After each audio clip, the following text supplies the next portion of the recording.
enough.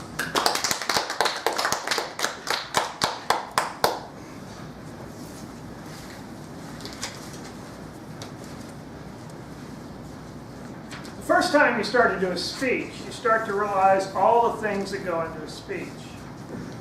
Roger knows what I'm talking about. All of a sudden you become more aware of, you've got to get all your facts together, all your ideas together, all your thoughts together, and just get it kind of really organized and set. You got to figure out what you're going to do, say, in front of people.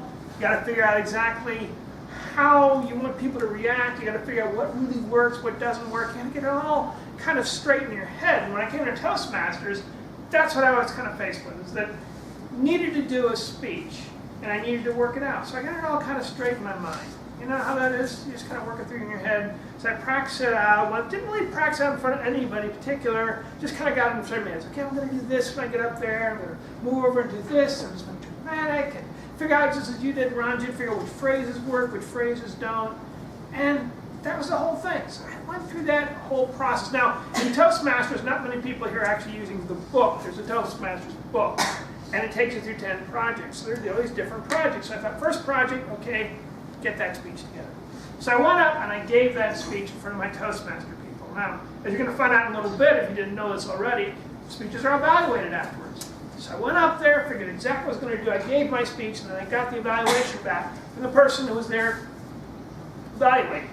They said, well, Tim, the speech was okay, but you could use a little bit more vocal variety. And you need to move around on stage a little bit more, and I just didn't feel authentic. So I thought, okay, that's good feedback. So I went back and started working on my next speech. Now there are 2 projects, so I figured, okay, new project, new speech, right? And I started working out exactly, okay, I gotta move on stage more, I gotta get a little more vocal variety, that's what this whole thing's about, I gotta figure out how to be more authentic, more real, more down to earth. I just got it all straight, going through in my head, figuring exactly what to do, and I get it, I said, okay, got it. Worked it out, practiced it out a couple of weeks, kept doing it until I finally got it. And then I said, okay, go ahead and do it. And then, you get up and you give it. And I gave the speech. And somebody else came up, and different person, completely different person this time, gave the evaluation. They said, well, Tim, you could use more vocal variety, and you need to move around your stage a little bit more. And I think it's not authentic. It's not believable enough to me. You know what I mean? And I'm thinking, I heard this somewhere before, right? I heard this, somebody had just said something about it. I said, okay, all right, I get it. I'm not stupid. Let me figure this out. And you know how it is. You get it. So you work on it. So I worked on it again. New project, new speech. Went on, did a new speech. Got it. It's okay. I got to move around stage more vocal variety, more authentic. And so I came up and I gave this glorious speech, and it all worked out. I took months this thing, getting this thing all perfect in my head and everything. Went out there and I gave it. And then came the evaluation, yet a different person. Said, well, Tim, really could use a little bit more vocal variety, and got to move on stage a little more. And you just, I don't know, I wasn't feeling it here. I just didn't feel it here. And I don't know about you, but after 3 times, you get a little frustrated. You know what I'm talking about? You get a little frustrated, a little bit annoyed about that sort of thing. Same sort of feedback. So what's going on here? This is a waste of my time. This is stupid. I do the same thing over and over again. I'm not getting any results. Clearly, I'm wasting my time here. I got so upset, I just stopped speaking. And that's how you become a better speaker. You just stop speaking.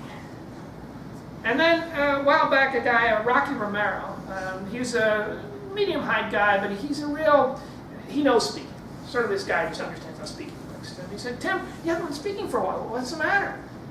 I said, well, Rocky, I went up there and I gave 3 speeches, and I wasn't getting any better.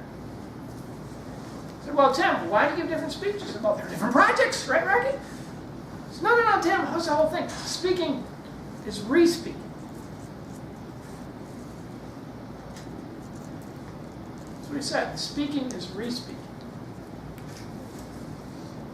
And then he went on to explain a little bit more what he's talking about. Speaking is re-speaking. He said, here's the thing. When you do a speech the first time,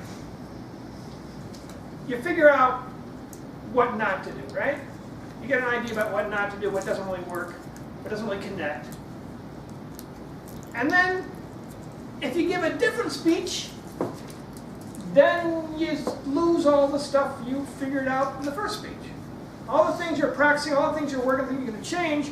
You try to do this speech because you're so busy. Every time you give a speech, try to remember every word, every sentence, every moment, everything. The first time you give speeches, it's natural. You're just all the time trying to make it actually perfect. And you get so involved in all the wording that you give it again, you're in the same role.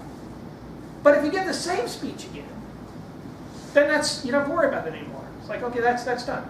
Then you can think about things like moving around the stage more, a little more vocal variety, a little more authentic sounding, a little more connecting with the audience. Do all of those things, but only if you're re-speaking. And then you get a little more feedback. Okay, these things sort of work, sort of didn't work. Next time you speak, you're even better. Because you keep doing the same speech over and over again. Why do you think people who do sports practice those drills over and over and over again, right?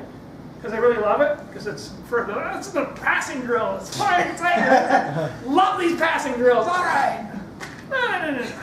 They know if they want to keep that multi-million-dollar contract. I'm looking at you, Colin Kaepernick. If they want to keep that multi-million-dollar contract, you got to keep your skills up. And you do that by doing it over and over and over again. With speaking, that means speaking in front of an audience. Because just practicing at home in your head, it's not enough. You got to go out there and speak in front of people. And that's what I discovered, so I started doing that. Spoke it once, spoke it again. If I could get through sometimes with a lot of people speaking, and I couldn't speak again, that's happened recently. But I spoke again, kept speaking the same speech over and over again. Each time it got better because I was working on something that I already knew worked. Taking the parts that worked and keeping them, moving the parts that didn't work. And if you start doing that in your speeches, just giving one speech, as David has done, as Ron's just going to do, and keep on speaking that same speech over and over again about things you're passionate about, things you're excited about, you'll discover you're growing by leaps and bounds. And then at some point, you will be able to just create speeches on the fly because you have so many great ideas in your head and you can discuss them so many different ways. You can take a piece of this and a piece of that and a piece of that to work, and you put the whole thing together. So if you remember nothing else, you're going out there and you're figuring out what to do as you're going through and trying to become a better speaker, all you need to remember is that speaking is re-speaking. Hey, good job. You should go first so we can all learn from you. Then we do our speech.